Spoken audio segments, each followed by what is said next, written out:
કરવાનું છે યાદ રાખવા માટે પહેલા તમારા માતા પિતાઓના અમુક નજર રાખવાની છે. મારા માતા પિતા શું કામ કરે છે, કેવો ધંધો કરે છે, કેવો વ્યવસાય કરે છે, મને ભણાવે છે.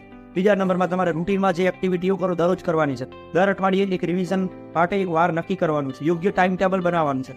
તો પહેલા કયા સ્ટેપ ફોલો કરશો? પહેલા ટાઈમ ટેબલ બનાવી લો.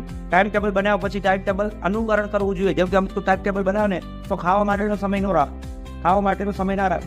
આ ટાઈમ ટેબલની અંદર એવું હોવું જોઈએ તો કે 4 કલાક છે ને તમારા રૂટીન એક્ટિવિટીઓના 4 કલાક મિત્રો અલગ કાઢવા પડશે. ત્યારે તમારું ટાઈમ ટેબલ સચવાય. લાગે શું થાય 8 થી 10 હિસ્ટ્રી લખે, 10 થી 12 એવી રીતે આપણે કોઈ ટાઈમ ટેબલ ફોલો થવાનું નથી, થશે નહીં. આવું ટાઈમ ટેબલ ફોલો થવાનું નથી, થશે નહીં. તમારે ના હોય તો નાઇટ શેડ્યુલનું ટાઈમ ટેબલ, જેથી તમને પરીક્ષામાં 100% યુઝફુલ થાય અને ફાયદો પણ રહે. બીજા નંબરમાં ટાઈમ ટેબલ બનાવ્યા પછી ટોપિક વાઇઝ લખવાનું છે. ના હોય તો રોજની સી લઈ લો. શું લઈ લો? રોજની સી. રૂપિયા 80 રૂપિયાની, 30 રૂપિયાની, 50 રૂપિયાની તમને શું મળશે? રોજની સી મળે. હવે રોજની સી, આ રોજની સી અંદર તમારે શું લખવાનું? ટોપિક લખવાનું. સમય આપેલો હોય, સમયની જગ્યાએ સમય લખો, તારીખ લખી દેવાની, કયા ટોપિક કયા વારે વાંચ્યા છે એનું રિવિઝન રાખો. અને દર અઠવાડિયે જે રવિવાર હોય છે તેમાં જેટલા ટોપિકો તમે વાંચ્યા છે એનું રિવિઝન કરો. રિવિઝન કરશો અને સતત આવી રીતે 3 મહિના મહેનત કરશો તો તમને 100% રિઝલ્ટ તો મળવાનું છે. બરાબર? તો આજનો વિડીયો